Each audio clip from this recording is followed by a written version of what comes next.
নাহমাদুহু ওয়া নুসাল্লি আলা রাসূলিল কারীম আম্মা বা'দ। সম্মানিত দর্শক, আজ আপনাদের সামনে যে বিষয়টি নিয়ে আলোচনা করব সেটি হলো মেসেঞ্জারে স্ত্রীকে তালাক দিলে তালাক হবে কি না। যদি কোনো ব্যক্তি তার স্ত্রীকে সম্বোধন করে তালাক শব্দ মেসেঞ্জারে লেখে, এমতো অবস্থায় স্ত্রীর কাছে পৌঁছার আগেই এই মেসেঞ্জার দিক কেটে দেয়, তাহলে স্ত্রীর তালাক হয়ে যাবে। কেননা ফতোয়া শামির 4 নম্বর খণ্ড 442 নম্বর পৃষ্ঠার মধ্যে এসেছে যে লেখা হলো দুই ধরনের, একটা হলো মুস্তাবিনা, একটি হলো গাইরে মুস্তাবিনা। মুস্তাবিনা অর্থ হলো যে এই লেখাটি সুস্পষ্টভাবে দেখা যায়, পড়া যায়। সুতরাং স্ত্রীকে যদি সম্বোধন করে কোনো ব্যক্তি তালাক শব্দ লেখে, তাহলে এমতো অবস্থায় তালাক হয়ে যাবে।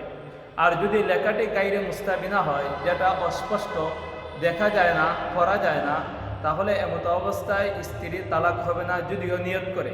যেমন তার উদাহরণস্বরূপ পানির উপরে কোনো ব্যক্তি তালাক লেখলো, অথবা স্ত্রীর পিঠের উপরে সে এমনি ইশারা করে আঙ্গুল দ্বারা তালাক লেখলো, তাহলে তালাক হবে না। সেই জন্য আমরা বিস্তারিত দেখার জন্য ফতোয়া হিন্দিয়ার 1 নম্বর খণ্ড 445 নম্বর পৃষ্ঠা, মুহিতুল বুরহানির 4 নম্বর খণ্ড 484 নম্বর পৃষ্ঠার মধ্যে বিস্তারিত দেখে নিব।